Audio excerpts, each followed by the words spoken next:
மன்னார் வளைகுடா கடல் பகுதியில் கடல்சார் ஆழ்துளை எரிவாயு கிணறுகள் அமைக்கும் பிரைவேட் லிமிடெட் கம்பெனி ஆரம்பிக்கலாமா இல்ல பார்ட்னர்ஷிப்ல ஆரம்பிக்கலாமா? எது கன்ஃபியூஷன்? ஒரு எக்ஸ்பர்ட் கிட்ட பேசிரோம். எப்படி? பாஸ்வாலா பி தி பாஸ்.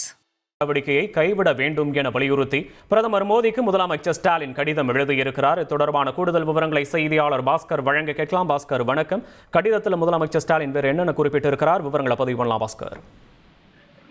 தமிழ்நாட்டின் கடற்கரை ஓரத்தில் மன்னார் வளைகுடா கடற்பகுதியில் பாதுகாப்பு அமைப்புகள் தொடர்ந்து பாதுகாப்பாக இருப்பதை உறுதி செய்ய வேண்டும் என்று ஏற்கனவே வலியுறுத்தப்பட்டிருக்கிறது. மத்திய பெட்ரோலியம் மற்றும் இயற்கை எரிவாயு அமைச்சகத்தின் ஹைட்ரோ கார்பன் இயக்குநரகம் வெளியிட்டிருக்கக்கூடிய இந்த 7 அறிவிப்பினை மறுபரிசீலனை செய்ய வேண்டும் என்று தமிழக முதலமைச்சர் எழுதியிருக்கக்கூடிய கடிதத்தில் வலியுறுத்தியிருக்கிறார். ஆழ்துளை எரிவாயு கிணறுகள் அமைப்பதற்கு ஏற்கனவே கடந்த 11ஆம் தேதி எதிர்ப்பு தெரிவிக்கப்பட்டது. அனைத்து பகுதிகள் நிறைந்த பகுதிகளிலும் திறந்த வழி பரப்புரிமை கொள்கை 7 அறிவிப்பிலிருந்து நீக்குமாறு வலியுறுத்தப்பட்டிருக்கிறது.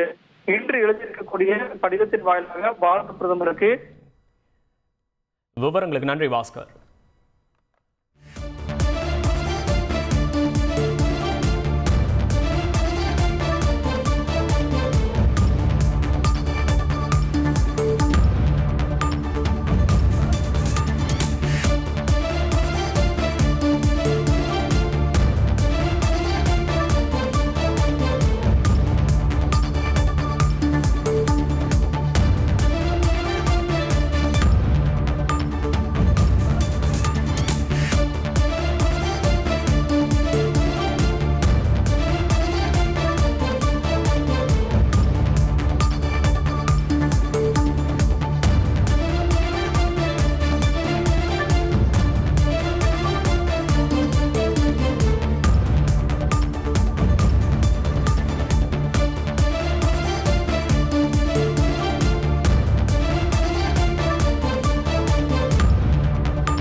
மன்னார் வளைகுடா கடல் பகுதிகளில் கடல்சார் ஆழ்துளை எரிவாயு கிணறுகள் அமைக்கும் நடவடிக்கையை கைவிட வேண்டும் என வலியுறுத்தி பிரதமர் மோடிக்கு முதலமைச்சர் ஸ்டாலின் கடிதம் எழுதியிருக்கிறார். அது தொடர்பான அண்மை செய்தியை தற்போது பார்த்து வருகிறோம்.